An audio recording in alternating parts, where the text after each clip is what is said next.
Welcome back to the Microsoft Planner mini course. In today's lesson, we're going to take an in-depth look at how to create and manage tasks. Along the way, I will share the limits associated with various task elements. We're going to pick up where we left off in the last video where we created a plan and added a few buckets. A plan can have up to 9,000 tasks, 3,000 of which can be active. To create a task, click Add a Task under any bucket. In this example, we're going to create one for the initiating phase of our new project. The only thing you must enter at this point is the task name. The due date and assignment can be added later. This one will be called Create Business Case. When you're done adding your task name, click Add a Task. This creates a card in the initiating bucket. Click on it to start adding the details. The task card has two sections, the details on the left and the chat pane on the right. We will start by discussing the details on the left. At the top is the name that you just assigned the task. However, it is possible to click in the field and modify it. Then we have the labels field. A task can have up to 25 labels, each with a different color. The colors are preset and cannot be changed. It's also important to know that you cannot change the order of the labels. The default names are the name of the color. To change it to something that makes sense for your business process, click the pencil icon next to any color. In the Edit Label box, update the name. Then click the Enter key to accept the change. Repeat the process until you have all the labels needed for this plan or you have used all 25 options. To add a label to a task, you can scroll through the list or search for it. When you find the one you want, click on it to add it to the field. This information is automatically displayed on the task card. The Assign To field is used to add up to 20 names to the task. When you click the field, you may see a few options based on the people who are frequently assigned tasks. You can select somebody from the list or use the search field to find the name of a person who is a member of the group where the plan belongs. If somebody needs to be assigned to a task that is not already a member of the group, you must add them first. In this example, Henrietta is not a member of this group. If I click Assign and Add, she will be added to the plan and its associated group. This will give her access to not only the plan data, but any files that may be stored in the associated SharePoint site. Next, I want you to notice that there are two tabs, Task Details and Attachments. These are used to organize the information. Most of it will be on the Task Details tab. However, if you want to attach a document or add a link, it will be done using the Attachments tab. We will look at that later in the video. For now, we will stay on Task Details. Click the drop-down next to Status. There are three predefined choices: Not Started, In Progress, and Completed. People often ask how they can add additional status options. Unfortunately, you cannot, but the two workarounds I have are to use some of the labels to indicate a custom status or organize your buckets by status.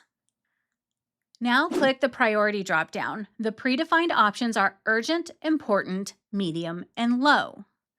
Clicking the start date or due date fields will bring up a calendar picker. In this example, I will set the due date to April 15th. Then we have the repeat field to indicate that a task is recurring. When you mark the current task as complete, Planner will automatically create the next one. Click the drop-down arrow to see the options. Planner uses the due date to set the recurrence. For example, if I say monthly, the next task will be due on the 15th of the following month because the original one was due on the 15th of April.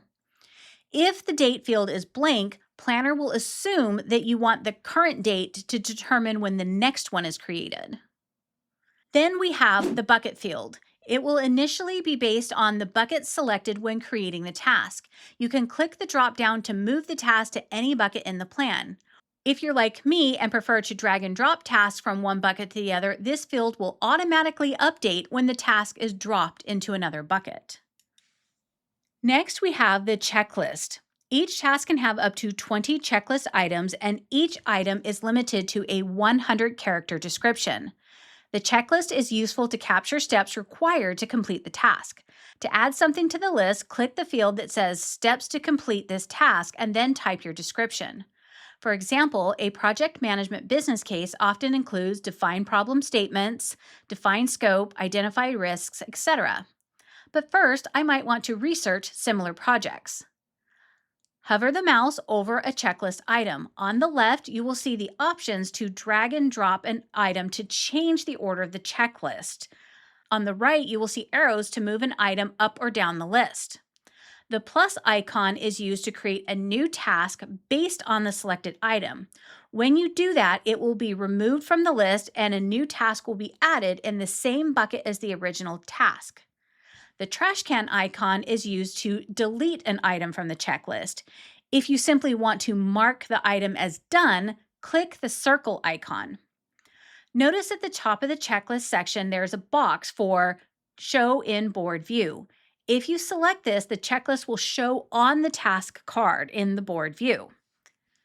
It is important to know that there are also board view options for notes and attachments. You can only choose one to display on the card.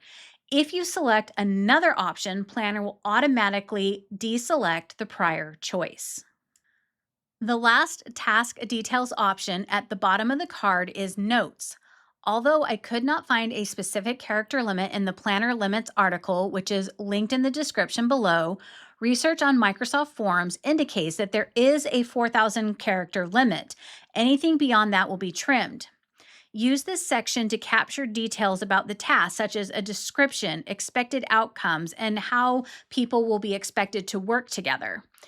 If you choose this field for the Show in Board View, the first couple of sentences will be added to the card. Now let's go to the Attachments tab. This is where you can add files or links needed for the task. Some common options are templates, links to websites, and screenshots. A task can have up to 15 attached files or links. The limits article does not specify any rules for adding links, but questions and answers on the Microsoft Forum indicates that their links are limited to 255 characters, which is the same limit associated with links in SharePoint. To add something, click the Add Attachment button towards the bottom of the task card. You can upload a file from your device, from the group the plan is associated with, or you can add a link. In this case, I have a project timeline on my computer. When I add it to the task, the file is automatically saved to the SharePoint site associated with the group. If you want to edit an attachment or delete it, click the three dots next to it on the right side. Selecting the Edit Pencil icon allows you to change the link associated with the attachment or the text display name. In this example, I uploaded a template from my computer, but there was already a copy in the group SharePoint site, so I'm going to update the link and the text to display. When you're done, click Save to accept the changes. If you no longer want the attachment, click the three dots and click the trash can icon to remove it. These are all the fields to capture the task details.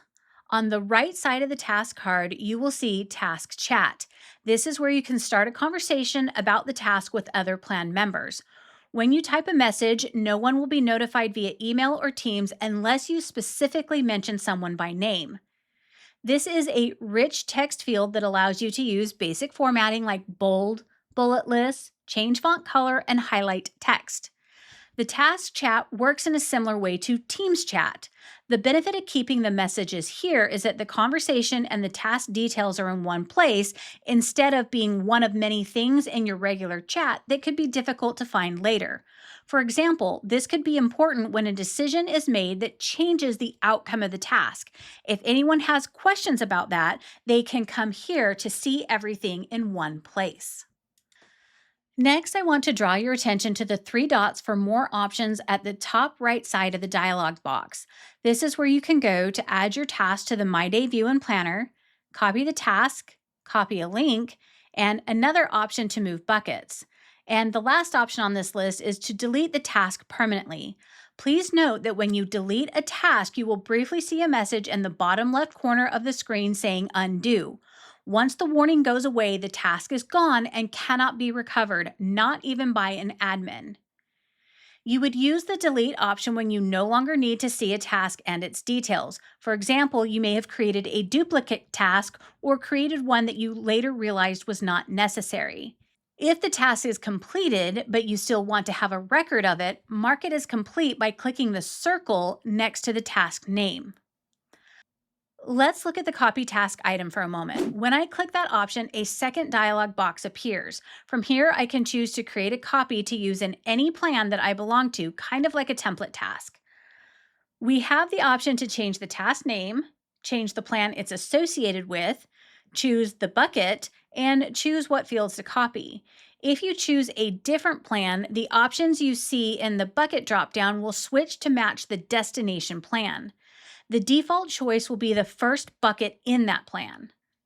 The fields that you can select in the choose optional fields to copy will be different depending on whether you are using the same group or a different group. For example, this plan is in a different group, so attachments, labels, and assignments are grayed out.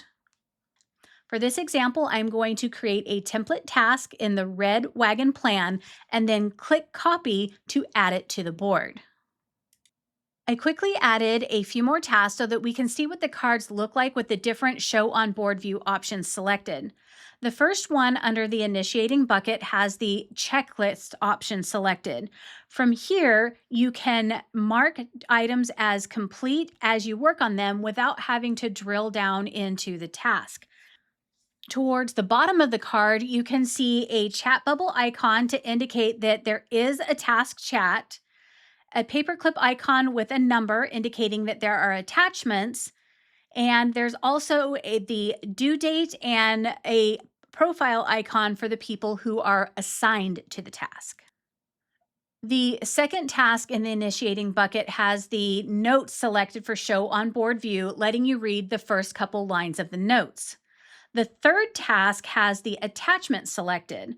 When an attachment has an image associated with it, it will show at the top of the task card. So, for example, I attached a PowerPoint, and the first slide of the PowerPoint is the image that you're seeing. While looking at the tasks, I noticed that the research one is due at the end of this month, and the other ones are due in the middle of next month. You can reorganize your buckets by grabbing a task and dragging and dropping it. You can also use the drag and drop feature to move a task to a different bucket. That is everything about creating and managing tasks. In the next lesson, we're going to discuss the basic navigation elements of a planner board. Along the way, we will talk about the different views and the sort and filter options.